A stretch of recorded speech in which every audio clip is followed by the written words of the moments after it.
Boom! This is episode 6 of Podcastin with Pops. I just want to thank all 1,750 subscribers. We appreciate y'all. We want to send our love and thanks to y'all for just subscribing and showing love. Here come Pops right here. There you go. Whoa, wow. What's going on today? Yeah, I was just giving thanks to the people that subscribe. We got 1,750 subscribers. And as of today, well, we done had our channel for a month. Well, 2 months. We have 71.5 thousand views on like every video combined. I just think that's crazy. I appreciate y'all for just tuning in every time you drop. Yeah, that's good for that short period of time. Yeah, that's true. Real good. But I got a question of the day. Would you rather flip a coin for a chance to win $10 million or guaranteed $100,000 in cash in your hands right now? I'm gonna have to go with cash in hand, baby. You know what I'm saying? Because I can't guarantee that flip. It might not go my way. True. And I look at it like this: I can take that 100,000 and I can invest it in real estate. I could do other things with it, you know, to get it to that meal that I want. You know what I'm saying? So you know what I'm saying? I can take it and flip it to turn it to a meal. But if I flip that coin and I don't get that $1 million, I'm gonna feel played. You know what I'm saying? Saying that I should have took that. Because you got nothing. Saying I should have took that 100,000 because I walk away with nothing. Yeah. You know. I would take the 100K. I would be risky and try to do the 10 million, but I just take the 100K to be on the safe side, cause I've been $100,000 richer than what I am now. And like you said, we could flip it or we could find a way to make it more. Yeah. Rather than we going based off luck. Yeah, you can put that fertilizer on and really make it grow. So I'd rather just take it cash in hand. Yeah. Cause you never know. You can flip it and it won't go your way. Sometimes it can be a lucky day or it can't. But I'll go with the 100K. Yeah, but you know that old saying, the bigger the risk, the bigger the fish. That's true. But Baton Rouge native man Kevin Gates dropping his album The Ceremony this Friday. He said if you're ready to heal and take self-accountability, this is the album to listen to. How you feel about it? Well, I feel like Gates always made good music, man. When you've been working out for the last 3 years in baseball, that's all you listen to. Kevin Gates. True. Kevin Gates tell a real life story. A lot of people sleep on Gates, man. A lot of people don't like Gates. But man, Gates make a real street music. Yeah, he come with it. Yeah, and if you come out that street, you can relate to everything he's saying. True. And I look at it like this here, man. He a Baton Rouge artist, and he come from our city and our state. And I tell you what, my top 5 artists are Kevin Gates, YB, Dirk, J. Cole, and The Baby. The Baby got blackballed, but The Baby got balls, man. You understand what I'm saying? That's a solid list. So that's really my top 5 too. Really, that's what I lean towards, man. Cause I say, man, Kevin Gates make real good music, man. True. Kevin Gates at the top of my list. Young Boy, like you said, Lil Durk, J. Cole. Yeah, we got the same list. Like we listen to the same music. Yeah. But it's just something we could relate to Kevin Gates. You know what I'm saying? He get up and go to the gym. He get up and work out. He do this churn. So that's why he make it sound good too. Like he telling real life stuff to happen, but he make it sound good. He make it hard. So that's why I like to listen to Kevin Gates. That's why he my favorite. Also, he practice what he preach.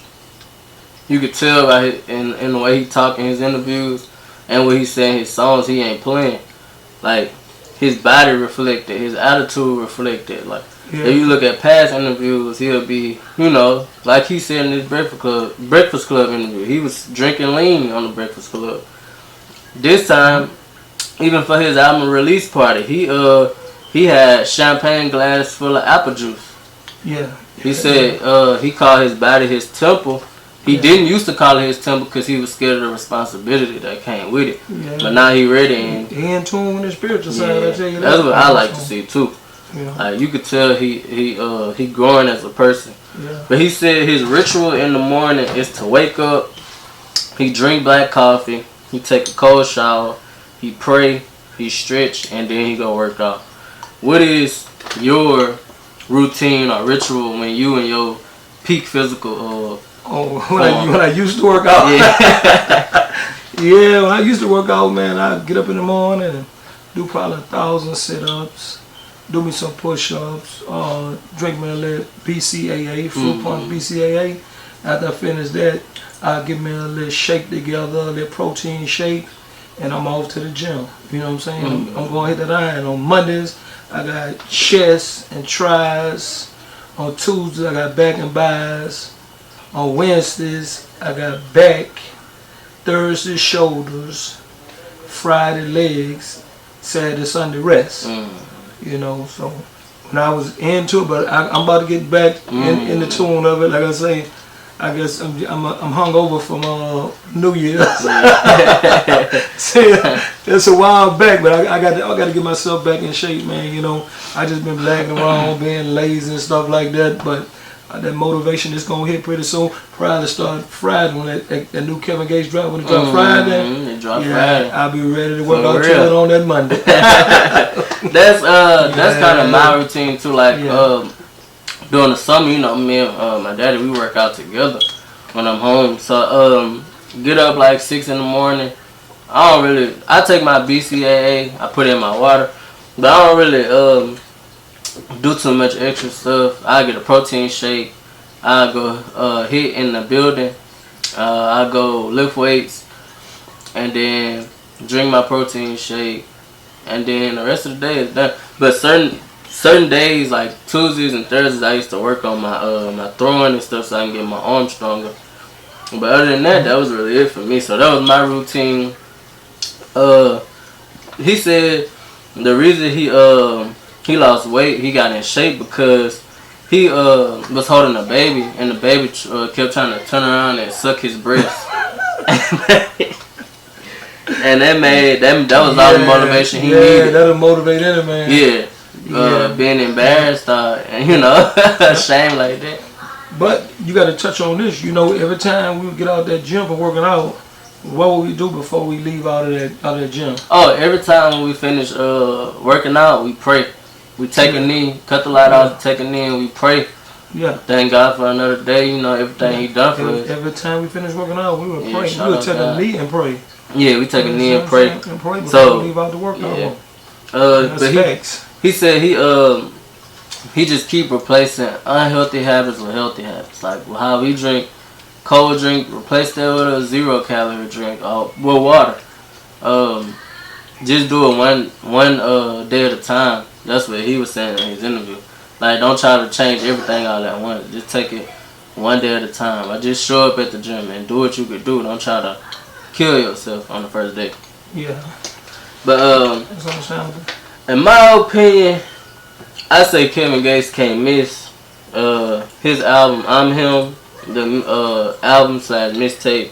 Only the Generals Part 2, Kaza, all of them was hits. Oh, yeah. There was no song that I was like, I ain't really feeling this. All of them was hits. Kevin Gates, I'm on my mind, I'm on my mind. The singles he dropped, Who on Smoke, man, Chicago Bulls basketball shots, Who on the Scrimmage. All them hits. 7:12 p.m. freestyle, man. Talking to My Scale, like these songs that when he dropped them, I was like, man, I thought them was Kevin Gates songs, but these are remixes. Yeah. He took other people's beats and took it from them. Man, you notice how you take their beats. And I feel like all of them take their beats. The song don't even sound the same when I listen to Kodak Black, Super General. God bless Young Dolph. He punished Talking to My Scale. Talking to My Scale. He punished Dolph. It's like when I listen to the original, I feel like it don't sound right no more. But that's what I say when somebody like Kevin Gates get on your song or your beat. Yeah. It's over with. Like he got a song back in the day, Feeling Some Type of Way. It was a remix to somebody's song. He took it from him. I can't even listen to the original song without saying, man, put that Gates on, man. Even Kodak Black. That was at Super Generals. He took that from Kodak Black. I don't even want to listen to the original no more. Every time we hear Kodak Black, we say, man, put that Gates on. Put Gates on. This ain't it, like how Gates did it. But so that's why I say he he solidified himself, like you said earlier. The baby got blackballed, but he still make good songs. Kevin Gates in his own lane, he can't get blackballed. Yeah, he built his fan base up to where he in his own lane. Exactly. There's no way you could blackball Kevin Gates. Exactly. He told Jay-Z and Super Generals, man, Beyonce need to let me hit her. Oh, yeah. Did Jay-Z say something to him? No, man. Kevin Gates got his own lane. There's nothing you could do to stop Kevin Gates at this point. Once you got a large fan base like that, man, it's you're unstoppable. You know, because your fans don't want to hear all that. They trying to listen to that music. For real, YoungBoy the same way. Can't be blackballed. He was the once you make true to self music, man, can't nobody blackball. This the 5th year in a row YoungBoy been the most streamed artist on YouTube. So like I said, they done built themselves up so much to her, they can't be blackballed. But one thing he said on the Breakfast Club interview that I like to hear, he said it may sound cliche, but you know, you are enough. Like, you don't have to change for nobody. Yeah, I heard him say on Breakfast Club about committing suicide. Yep. There was a white guy coming out of the gym telling him that his music, the one that motivated a lot of people and stopped him from committing suicide. Yeah, he said he was finna kill himself.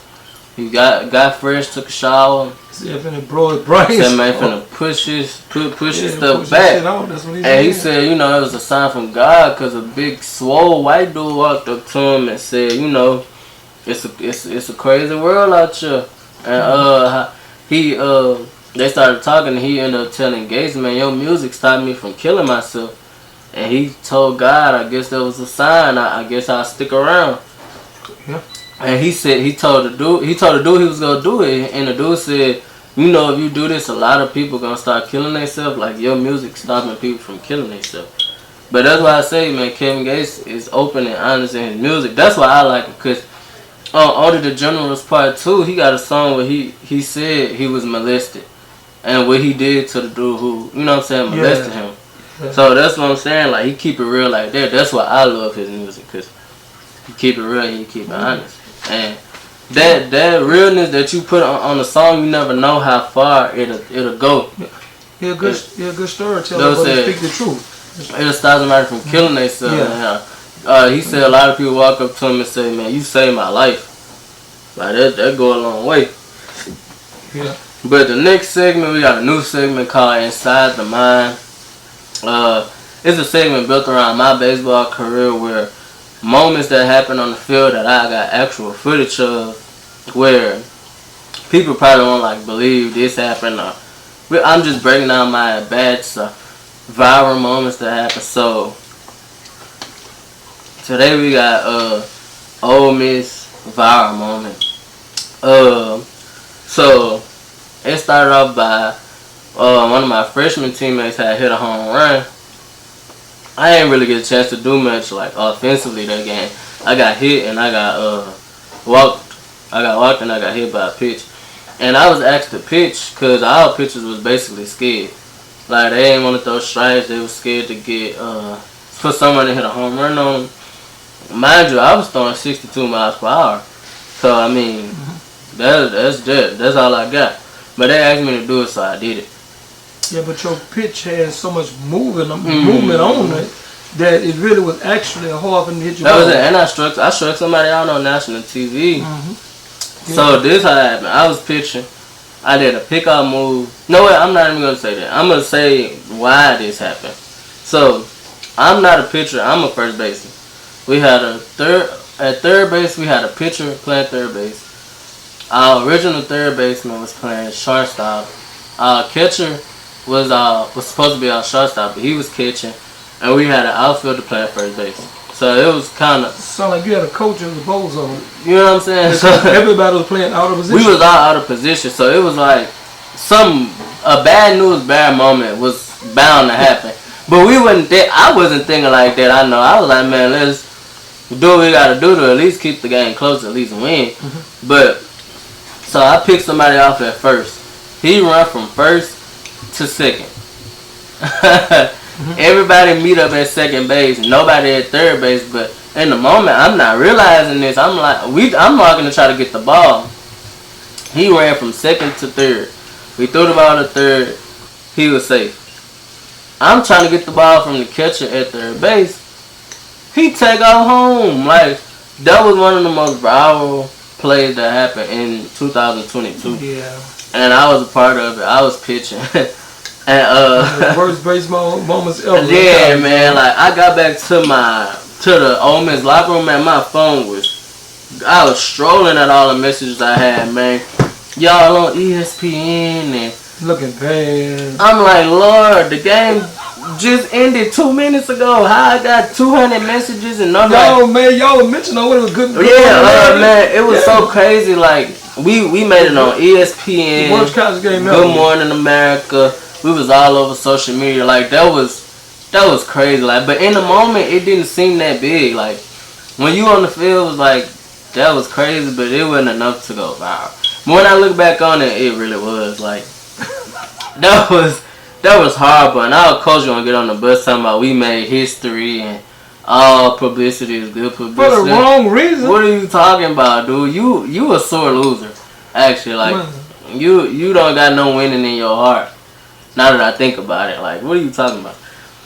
But yeah, that was my most viral moment playing baseball. Like, but this led to the next time we play Ole Miss. Like, this will never happen again. Like, I gotta show out because of what happened last year, and we're gonna get to that story on the next episode of Podcastin. Now we got our boxing segment. Who got you into boxing? Like watching it on TV and stuff. Man, I've been watching boxing for a long time. I done watched a lot of Mike Tyson fights. I done watched a lot of Muhammad Ali fights. And I'm not talking about no reruns. I'm talking about actually the fights actually going on during that time.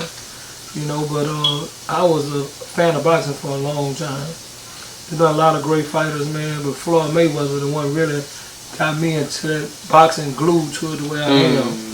You know, that finessing, that shit talking, you know, then bagging it up, telling you what I'm going to do you and then do it to you. You know, that's really been good. Floyd been a good inspiration on me on that boxing front. Because, man, he stand tall, man, and he did his thing 50-0. True. A lot of people criticize him and say, well, he waited till people got of an old age to fight him and all that. Still it don't matter. He's still 50-0. You know, there's a lot of people, you know, that criticize Shane Mosley. He got on Instagram saying that, well, Floyd Mayweather, he'll wait till opponents getting certain ages and wait till they get certain weights and all that. Maybe he's a smart man. You understand what I'm saying? Because he still got that old. That was like he won. You understand what I'm saying? He won. You understand what I'm saying? So you hear history says that who is the best fighter in the world? You don't have one best fighter in the world. You have all-time greats. That's what I think. I think you have all-time greats, and I think Floyd is at the top of my list. No, they got eras. You know, they got different eras. That's right. What got me into boxing, man? Just like you said, Floyd Mayweather, because I wasn't even born when Mike Tyson and Muhammad Ali was fighting. Floyd Mayweather got me into boxing. I remember he came out with 24/7 All Access. That's what it was called. That's right. That's what I was in like elementary school. It was called 24/7 All Access at first, not just All Access like it is now. That's right. He come up with that idea. He was the only person doing it. Like, they showing him training. He going home to a mansion, the big boy mansion. And he got all the cars. He talking noise and he was going in on fighters and I just remember he would never lose. Like, I didn't even have to watch the fight. I was like, I know he won. Like, now you gotta watch. Like, is he gonna win? Is this person gonna, like? I never had a doubt. Like, man, Floyd gonna lose, man. Like, I'm like, I don't even gotta ask. I know he gonna win. Like, we had a fight party at our house. I was like 10, 11 years old when he beat Oscar De La Hoya. Like, so we've been into boxing for a minute. Like, since Floyd Mayweather was in his prime. You know, that's been a long time. You was a little bit boy when Floyd and Oscar fought. Yeah. And you know, Oscar had that over that ass whooping. Yeah. And it's crazy. He started trying to cherry pick people. He always cherry pick people to fight Floyd, telling people, I gave you the blueprint. I gave you the recipe. How you gonna get a recipe and you lost? But it's funny because the money team always beat Golden Boy, no matter what. Floyd beat Oscar, he beat Shane Mosley, he beat Canelo. I don't even know if Manny Pacquiao associated them. I don't think he is, but he beat Pacquiao. And now Tank beat Ryan Garcia. You know, that's the money team versus Golden Boy all over again. Exactly. And Leonard Ellerby even told him like they always beating their fighters and they always taking them after. So I think in my opinion, to me, Floyd Mayweather is the GOAT. I didn't watch, you know, Sugar Ray Leonard and Sugar Ray Robinson. I never saw them fight. Like I lived through the prime of Floyd Mayweather. Like I saw how big he was and how he changed. All them guys, Ray Leonard and Hagler and all of them.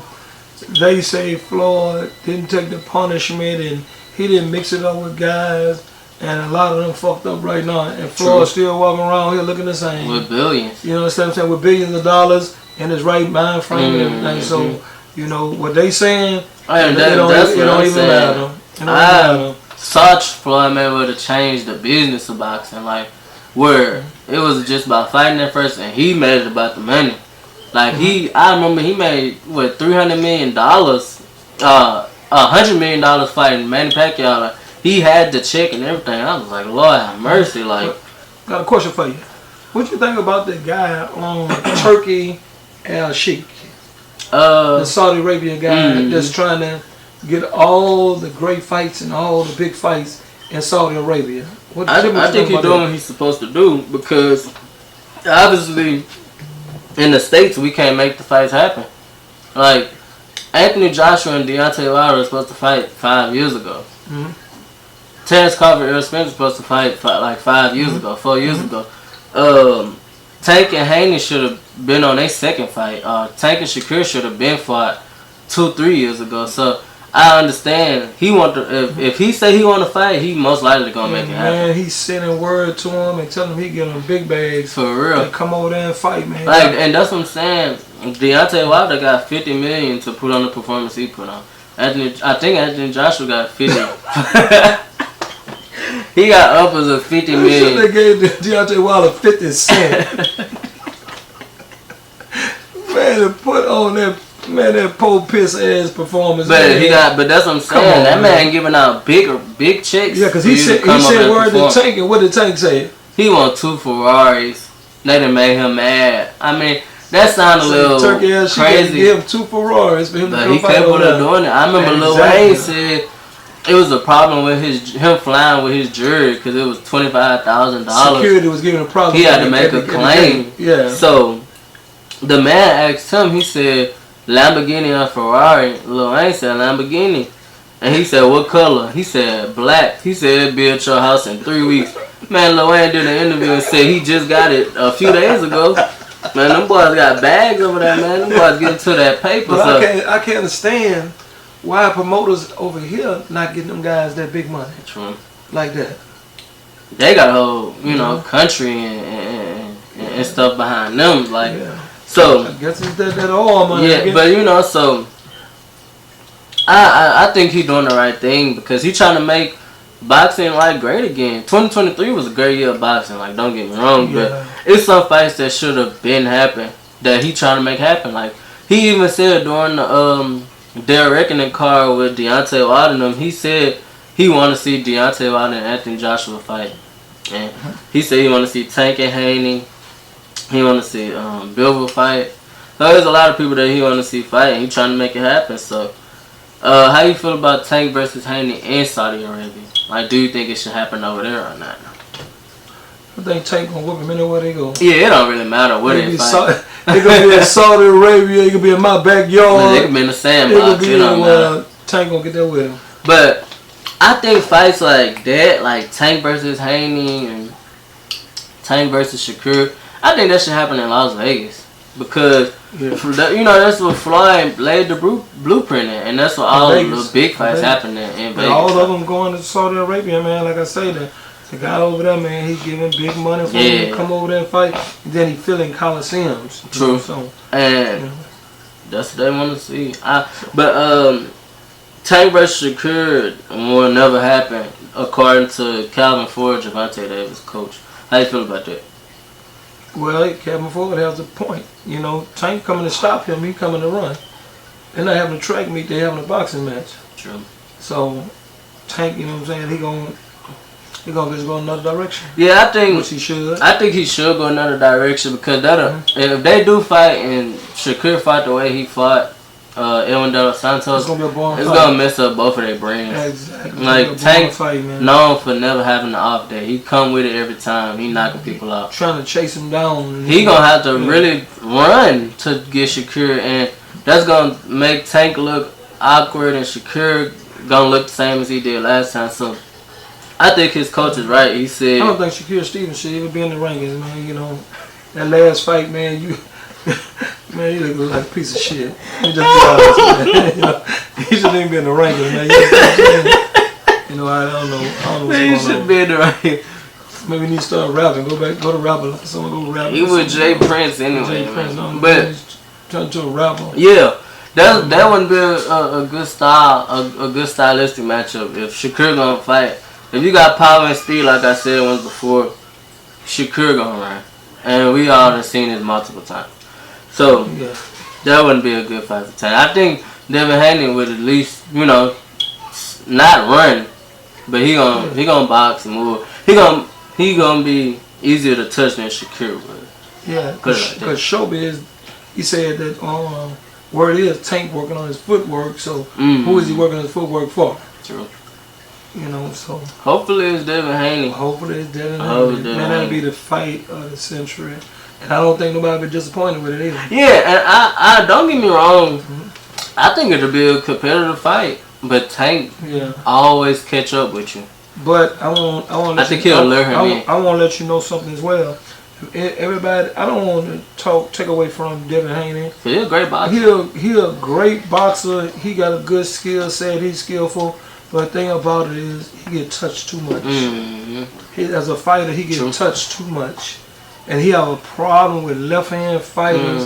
I mean, the left hand. We're not gonna count Regis because that was a bum. Yeah, I can't believe Regis went out. We wanted the hometown team, the man from New Orleans, so we wanted to go ahead and rep him, you know, stuff Shout like that. Shout out Regis though, man. Shout out Regis. You know, I'm not calling you a bum. That definitely did. That's Devin Haney. That's Devin Haney. So, like I said, we thought he was gonna catch him. Yeah, with a power that's what we was banging on. We was like, if he catch Devin clean, I can see him definitely dropping him.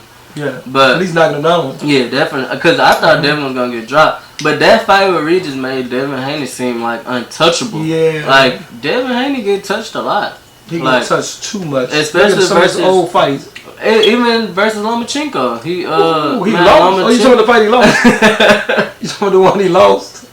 Even with Lomachenko. If anybody out there thinking he did not lose that fight, pull up Lomachenko and Devin Haney fight, and you gonna be truthful and real to yourself and tell me Devin Haney won that fight. There's no way possible he didn't win that fight. He didn't win it. They gave it to him, and the reason they gave it to him because he a top contender out here. You know, it wasn't even a what fight. It wasn't even. Lomachenko beat that fight. A robbery of the year. It was a robbery of the year. And said Devin Haney, one of the boxers that's the face in the box, one of the faces of boxing. He one of the faces of boxing.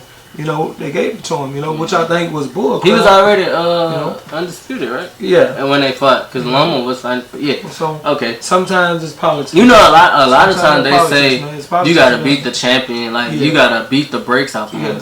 But that's what he did. That's what he did. I can't understand it. Maybe should be. And even a lot of people say he won. Even Showbiz the Adult, one of the biggest boxing analysts out there. Shout out Showbiz the Adult. He said it was a robbery after the fight, but then he changed it back and said he think Lomachenko won. So, but yeah, I think no matter what, I just think Tank the top guy at 135 and 140. That's just what I believe. But I think Tank gonna come out and get a tune up, and then I think he gonna fight Devin Haney. At least he should. Well, what they got any word from the Charlo brothers? Are they doing a fight? I'm glad you said that. Keith Thurman versus Tim Tszyu. Keith Thurman fighting Tim Tszyu. Tim Tszyu always wanted to fight Charlo at 154, but he getting Keith Thurman. I think that's gonna be a good one. Yeah. Keith Thurman is a great boxer. Maybe Clarissa Shields get the one.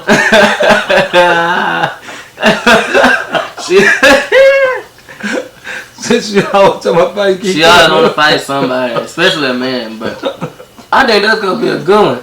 That's an unexpected fight. Like that came out of nowhere. Yeah. But well, y'all talking about coming out of retirement and fighting one more fight. So who he challenging or who he calling out? I don't know. I mean, a few months ago he said it was Floyd Mayweather, but I don't think so. I can't see it. Either way, like we said a few episodes ago, we don't want to see it though. Like we trying to see people like Boots fight.